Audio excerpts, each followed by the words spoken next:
Jean Harlow's Hollywood career lasted only 9 years, but it left a hole that no other actor or actress has been able to fill. In this video, we'll take a look at her life and her sad ending. The beginning. Harlow was born in Kansas City, Missouri to Mont Carpenter and Jean Poe Carpenter. Her father was a successful dentist. Harlow was given the nickname The Baby by her family, and for the first 5 years of her life, she believed it was her real name. Harlow was deeply attached to her mother. When Harlow became famous, people began calling her mother Mama Jean. Harlow's parents divorced when she was in school, and her mother took custody of her. They moved to Hollywood a year later, where Jean hoped to start her film career. She was told that she was too old to become an actress. She soon ran out of money and had no choice but to move back to Kansas. Harlow enrolled in the Ferry Hall School in Lake Forest, Illinois, where she met Charles McGrew. McGrew belonged to a rich family and started dating Harlow after some time. When Harlow was 16, she decided to run away with McGrew. McGrew received part of his inheritance when he turned 21, and the couple moved to Los Angeles, finding work as an extra. Harlow became friends with a new actress named Rosalie Roy. Roy would sometimes ask Harlow to drive her to Fox Studios because she didn't have a car of her own. While waiting for Roy at the studio, Harlow was approached by Fox executives who offered her work, but Harlow told them she wasn't interested. She kept receiving calls and job offers from Fox, but she had made it clear that she wasn't interested in acting. Her mother, Jean, had followed her to Los Angeles, and she convinced her to accept the work at Fox Studios. She appeared as an extra in the 1928 drama film Honor Bound. She was paid $7 a day and a box lunch during the shooting of the film. She then appeared in Moran of the Marines and Chasing Husbands. Her role as an extra in these films led to her signing a 5-year contract with Hal Roach Studios, appearing in Laurel and Hardy shorts and leaving Hal Roach Studios. After signing a contract with Hal Roach Studios, Harlow got some minor roles in the Laurel and Hardy shorts, Double Whoopee, Liberty, and Bacon Grabbers. She was credited as a co-star in Bacon Grabbers. Her marriage with McGrew came to an end when the couple divorced in 1929. Problems at home made it hard for her to work at Hal Roach Studios, which resulted in Hal Roach terminating her contract in the same year she left McGrew. She moved in with her mother Jean and her husband. Hell's Angels.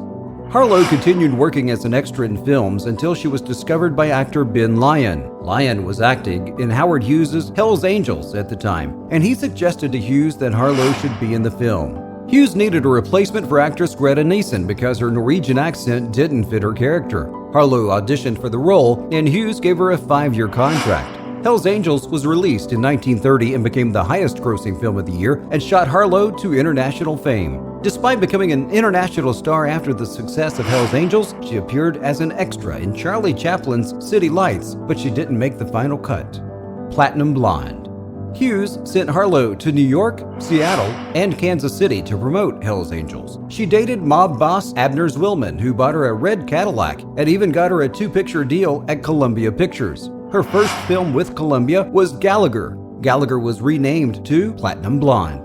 The film was named after Harlow's platinum hair color, which was actually ash blonde, but was changed to platinum for the film by applying ammonia, Clorox bleach, and Lux soap flakes.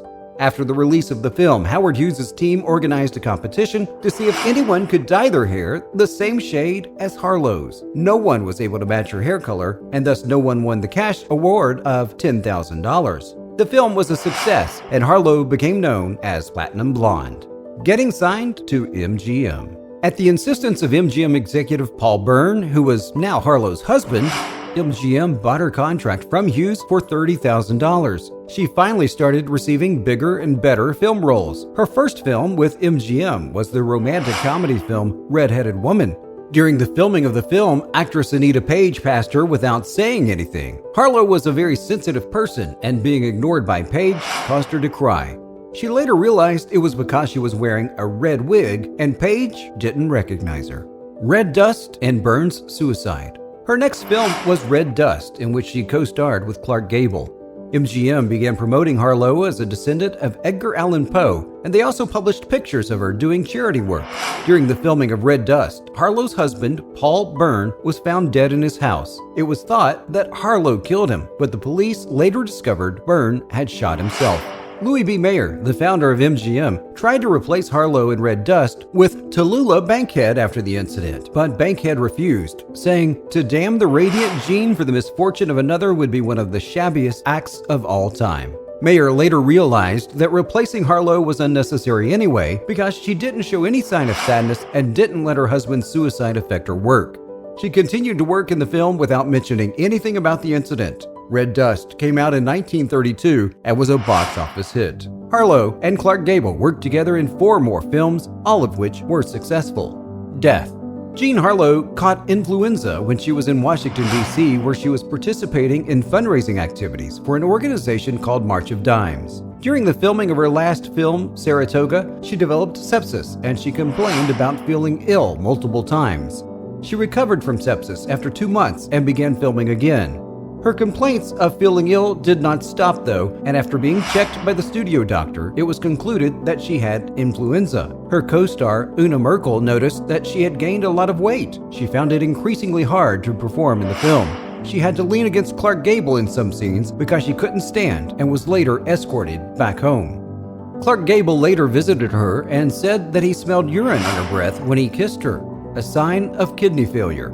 When Dr. Leland Chapman was called in, he told Harlow's friends and family that she was in the final stages of kidney failure. She went into a coma on June 6, 1937, and died at the age of 26.